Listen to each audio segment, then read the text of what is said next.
AI দিয়ে personal branding তৈরি করার 7 ডেজ চ্যালেঞ্জটা আজকে হলো ডে 6 এবং আজকে কি কাজ করতে হবে আপনার? কিছুই করতে হবে না, আপনার জাস্ট আপনার পোস্ট করতে হবে।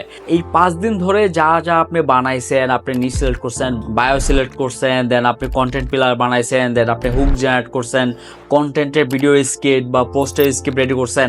আপনি যতই ভালো পোস্টের স্ক্রিপ্ট রেডি করেন না কেন, আপনি যতই ভালো ভিডিও মেক করেন না কেন, আপনি যদি সেটা পোস্ট না করেন তাহলে আপনার ভ্যালু হলো 0। আর অনেক সময় এমন হয় যখন আপনি একটা ভিডিও মেক করতেছেন বা একটা রিলস বানাচ্ছেন, তখন আপনার ফিল আসে যে আমি কন্টেন্টটা ছাড়বো কি ছাড়বো না, কন্টেন্টের সাউন্ডটা ভালো হয় না, লাইটিংটা ভালো হয় না, আমার কথা হয়তো একটু আনইজি লাগতেছে এবং আমি হয়তো একটু তোতলাইছিও সামটাইম। সো এই টাইপের ফিল আসতে পারে। আজকে থেকে 4 বছর আগে যখন আমি ফার্স্ট কন্টেন্ট মেক করি ইউটিউবে, সেম ফিলিংসটা আমারও আসছিল, বাট আমি সেটা কিন্তু ওয়েট করি না। যদি আপনি ফেসবুকে কন্টেন্ট মেক করেন তাহলে আপনার অলমোস্ট ডেলি দিতে হবে পোস্ট।